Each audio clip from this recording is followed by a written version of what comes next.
अस्सलाम वालेकुम, welcome to एमरात। दोस्तों, बड़ी खबर एक आ रही है। पाकिस्तान और सऊदी अरब के डिफेंस पैक्ट के बाद पाकिस्तान ने कुवैत के साथ भी डिफेंस पैक्ट साइन कर लिया है और ऑफिशियली कुवैत ने इसको अनाउंस भी कर दिया है। इसके पीछे के फैक्ट्स को जानेंगे। इस डिफेंस पैक्ट में कुवैत किस किस्म के मिलिट्री सिस्टम्स पाकिस्तान से खरीद सकता है और क्या ये डिफेंस पैक्ट पाकिस्तान और सऊदी अरब के म्यूचुअल डिफेंस पैक्ट से भी ज्यादा बड़ा होगा, कम्प्रिहेंसिव होगा, और इसराइल और इंडिया को सबसे ज्यादा मिर्चें क्यों लगेंगी इस डिफेंस पैक्ट के बाद। लेकिन वीडियो में आगे बढ़ने से पहले अगर आप पहली दफा चैनल पर आए तो चैनल को सब्सक्राइब कर लीजिएगा एंड वीडियो पसंद आए तो इसे ज्यादा से ज्यादा शेयर कीजिएगा।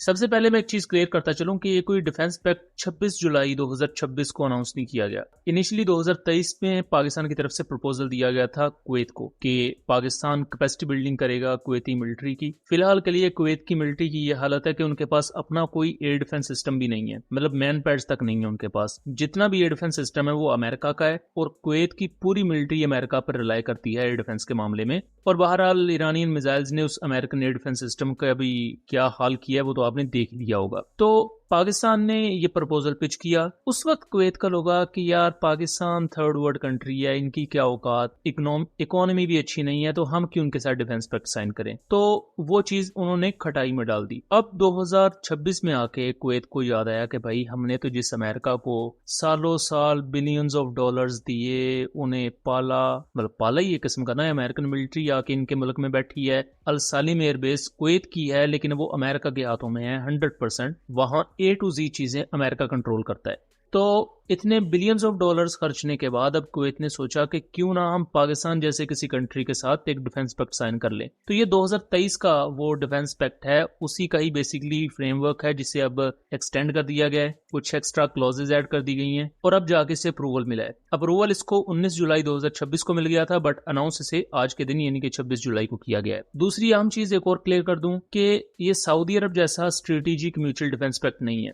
सऊदी अरब के म्यूचुअल डिफेंस पैक्ट में तो यहां तक आता है कि सऊदी अरब पर अटैक होगा तो पाकिस्तान पर अटैक होगा, पाकिस्तान पर अटैक होगा तो सऊदी अरब उसे अपने ऊपर अटैक कंसीडर करेगा। कुवैत के साथ जो डिफेंस पैक्ट है ये है तो काफी कंप्रीहेंसिव, मल्टी डोमेन है। इसमें आपकी इकोनॉमी भी कवर हो रही है, मिलिट्री इंडस्ट्री भी कवर हो रही है, मिलिट्री ट्रेनिंग भी कवर हो रही है, कॉम्बैट डिप्लॉयमेंट भी कवर हो रही है, लेकिन ये स्ट्रेटेजिक नौयत का नहीं है। इसमें आपकी फॉरेन मिनिस्ट्री के मामला डायरेक्टली इन्फ्लुएंस नहीं होते। तो कंप्रीहेंसिव डिफेंस पैक्ट है, अल्टीमेटली पाकिस्तान और कुवैत दोनों को इसका फायदा होगा, लेकिन सऊदी अरब जितना कंप्रीहेंसिव नहीं है। इसके हम कुछ अहम क्लोजेस पर बात कर लें तो पहला तो पॉइंट इसमें दिया गया है मिलिट्री ट्रेनिंग का। ये इसके ऑफिशियल डॉक्यूमेंट्स में आपको दिखा रहा हूं। पहला पॉइंट मिलिट्री ट्रेनिंग का है। कुवैती मिलिट्री पाकिस्तान में आएगी, ऑलरेडी भी कुवैती पर्सनल पाकिस्तान में आते हैं, ट्रेनिंग होती है, पाकिस्तानी मिलिट्री डिप्लॉयमेंट भी कुवैत में रहती है, लेकिन अब इनकी तादाद बढ़ाई जाएगी। ये भी पॉसिबिलिटी है कि फ्यूचर में कुवैत की कोई प्रॉपर एयर बेस ही पाकिस्तान को दे दी जाए, मतलब पाकिस्तान और कुवैत ज्वाइंटली इसे कंट्रोल करेंगे या एडमिनिस्ट्रेटिव मामला तो उसके देखेंगे। दूसरा पॉइंट यहाँ लॉजिस्टिक्स और सपोर्ट का है। लॉजिस्टिक्स का मतलब होता है कि लेट्स सपोज कुवैत पाकिस्तान से एंटी टैंक राउंड्स खरीदता है, आर्टिलरी शेल्स खरीदता है। फ्यूचर में अगर वो पाकिस्तान से मल्टीपल लॉन्च रॉकेट सिस्टम फतह सीरीज लेते हैं तो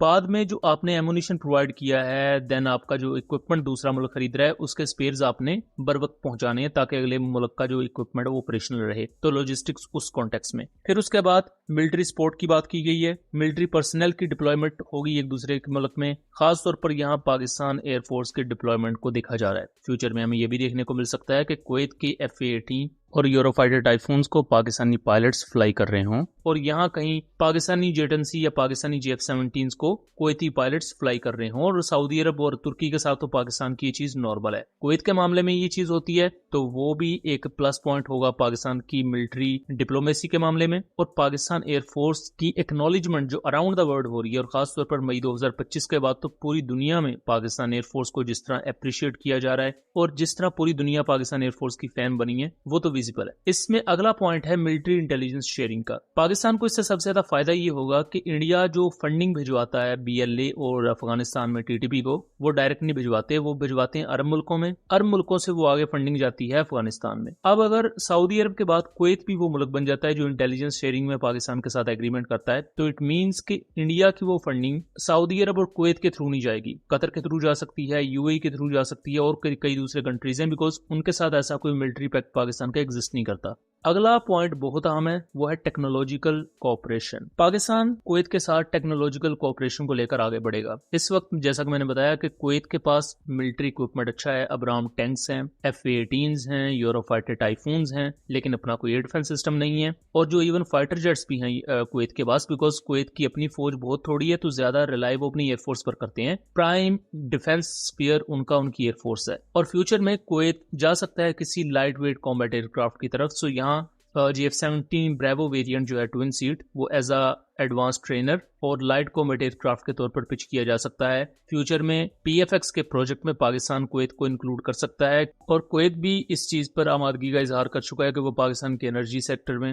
इकोनॉमी को लेकर, देन इवन इंडस्ट्रियल कॉम्प्लेक्स में वो इन्वेस्ट करेंगे। तो एविएशन इंडस्ट्री में पाकिस्तान के पास एक बड़ा मौका है कि हम PFX को लेकर अगर फंडिंग लेते हैं कुवैत से, और कुवैत को इस प्रोजेक्ट का बेशक पार्ट भी बना सकते हैं, लेकिन ये वो तमाम चीजें जो एडवांस लेवल पर जाके डिस्कस की जाएंगी। लेकिन फिलहाल के लिए ये पॉसिबिलिटीज हैं और कहीं ना कहीं इन पर इनिशियल स्टेज पर बातचीत भी चल रही है। इसमें अहम पॉइंट ये भी है, लास्ट पॉइंट जिसकी मैं बात करूंगा, वो है एनुअल प्लान्स, कि पाकिस्तान और कुवैत हर साल का एक एनुअल प्लान लॉन्च करेंगे। मतलब लेट्स सपोज पाकिस्तान और कुवैत कहते हैं कि हम 2027 तक, यानी कि 2026 के स्टार्ट से 2027 तक अपना एक short range air defence system develop करेंगे। देन साल खत्म होने के बाद उसको रिव्यू किया जाएगा कि उस प्रोजेक्ट पर कितनी डेवलपमेंट हुई, कितनी प्रोग्रेस हुई और क्या वो फिजिबल है या नहीं, एटसेट्रा एटसेट्रा। दूसरा, कुवैत पाकिस्तान के एनर्जी सेक्टर में इन्वेस्ट कर रहा है और माजी में भी कुवैत ने पाकिस्तान में इन्वेस्टमेंट की है, जिसकी डिटेल्स हमने आज से 3-4 दिन पहले वीडियो बनाई थी, उसमें डिस्कस की हुई है। तो उस वीडियो का लिंक डिस्क्रिप्शन में दिया होगा, आप जाकर उसे चेकआउट कर सकते हैं।